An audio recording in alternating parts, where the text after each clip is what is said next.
More now from infectious disease specialist and ABC News contributor, Dr. Todd Ellerin. Dr. Ellerin, first off, what's your reaction when you see all those pieces of the puzzle starting to come together? It's really amazing, Diane. I mean, this is so logistically complicated, but we've gotten through the first part, getting an effective and what appears to be a safe vaccine. Now the distribution and the implementation phase is critical. I know we're going to rise to the occasion. There are a lot of moving parts to this, but we're going to do it. Now, the goal, obviously, is to get enough people vaccinated that we achieve herd immunity. We're still a way away from there. In the meantime, President-elect Biden has said that once he gets to office, he's going to ask the whole country to wear masks for at least 100 days. How big of an impact do you think that could have?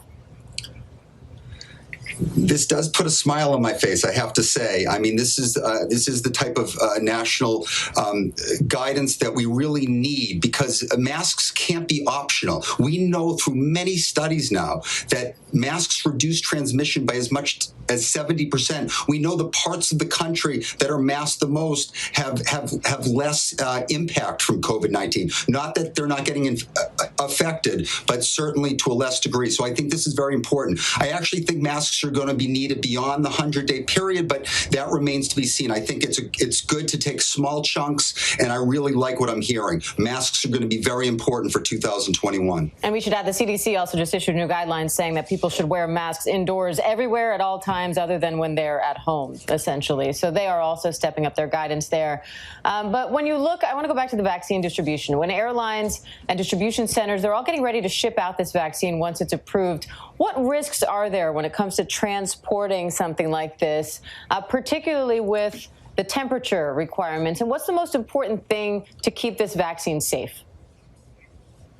Well, Diane, I heard one of your favorite movies was Planes, Trains, and Automobiles. It was one of mine, too. But what we're really talking about now is planes, trucks, and warehouse freezers. And that's just the start. You heard Gio take us through what it's going to take to get the vaccine from the plants actually into these facilities to store. It's freezers, it's refrigerators, it's making sure we have enough glass in the United States and in the world to be able to create vials.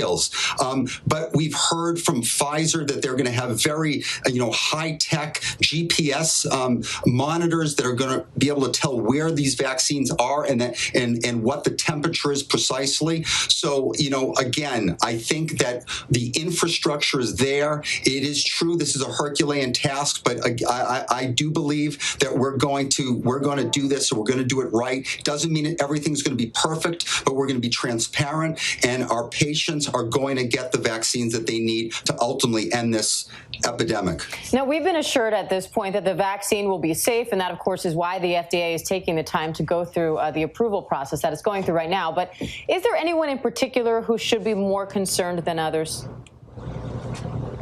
Well, again, the phase 3 trials conducted by Pfizer and Moderna, they really made sure there was a diverse group. This wasn't just young, healthy people, middle-aged people.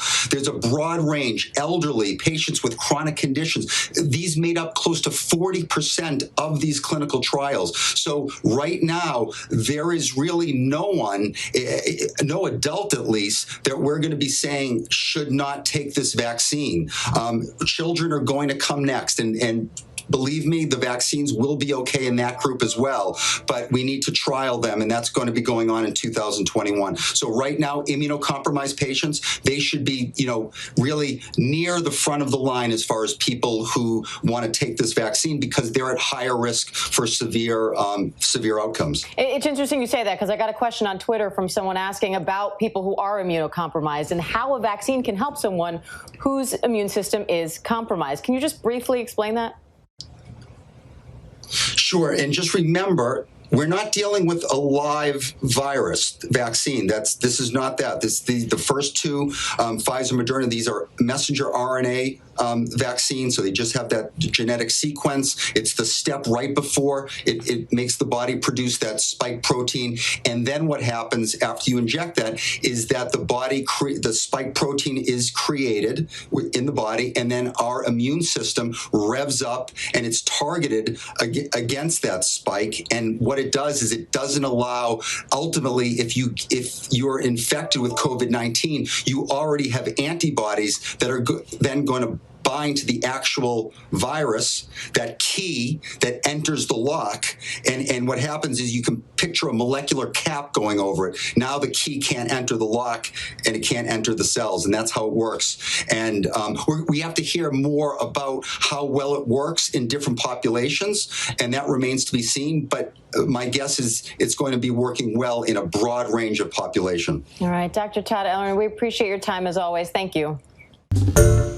Hi, everyone. George Stephanopoulos here. Thanks for checking out the ABC News YouTube channel. If you'd like to get more videos, show highlights, and watch live event coverage, click on the right over here to subscribe to our channel. And don't forget to download the ABC News app for breaking news alerts. Thanks for watching.